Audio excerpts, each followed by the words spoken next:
Tonight, I'm going to tell you one of those stories, the one we called Foxhole 13.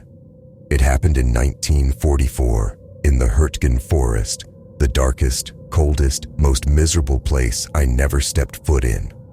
That forest didn't feel alive. It felt haunted, not by ghosts, but by something far worse. We were moving through thick fog, barely able to see our own hands. The air was dead silent. No wind, no birds, just the sound of snow breaking under our boots. Then Lopez raised his hand. "Sir, there's something up ahead." We approached slowly, and that's when we saw it. A lonely foxhole, half sunken in mud and snow, marked with a number carved into the wood, 13. We slid down inside. It was cramped, cold, and it felt like something terrible had happened there. Then we noticed the first strange thing. A radio, an old American field radio, powered on, lights flickering, but inside, no battery, no wires, nothing. Miller tapped it. "Sir, this shouldn't even work." He was right, it shouldn't. Then Lopez pointed to something else, a helmet US Army issue. Fresh bullet hole right through the top, but underneath it, not a single drop of blood, like someone placed it there after the man wearing it was already gone. In the corner, half buried in mud, there was a small diary.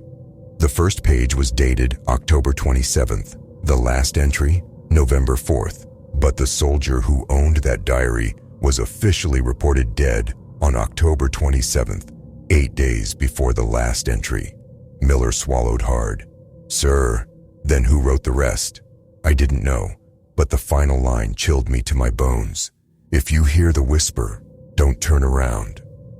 We climbed out of Foxhole 13 and inspected the ground around it. And that's when we saw the footprints, fresh tracks, leading away from the foxhole but halfway along the trail. They simply stopped. No turning, no dragging, no sign of struggle. Just gone.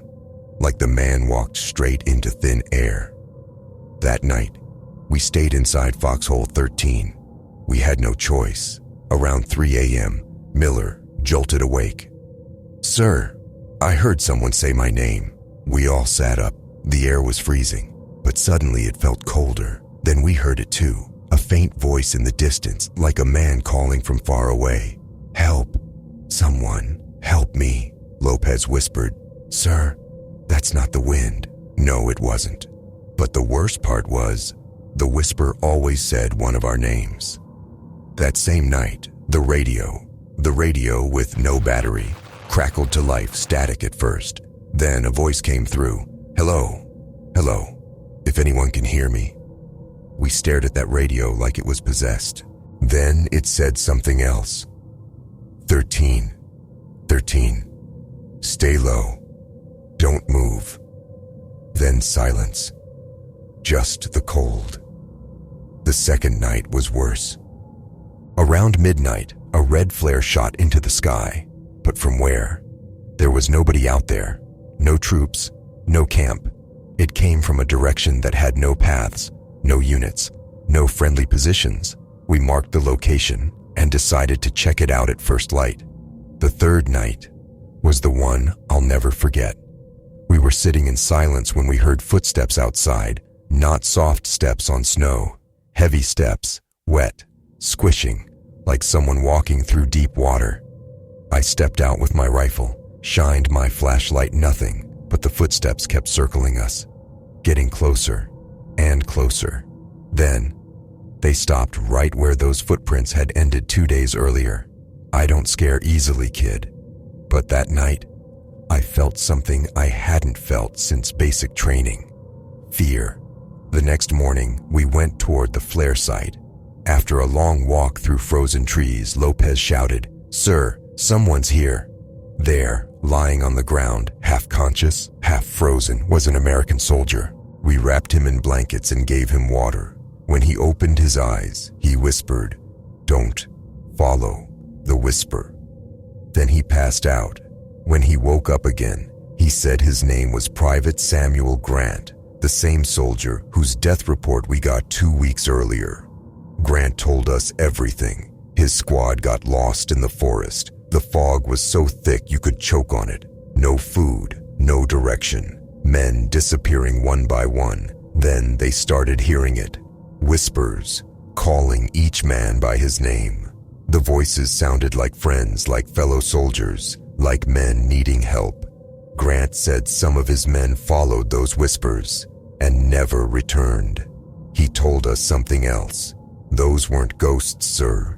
They were men who got lost, starving, dying, and slowly losing their minds.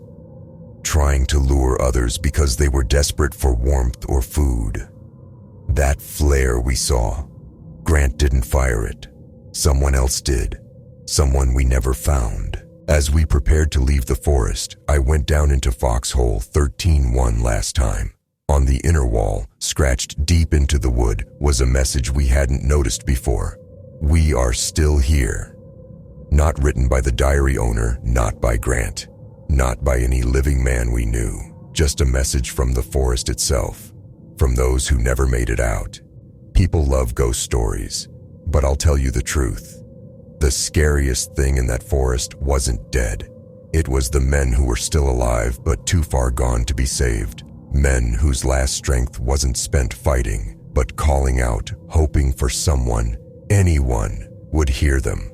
So if you ever find yourself in a dark, cold place and you hear a whisper calling your name, just remember one thing: don't follow the whisper.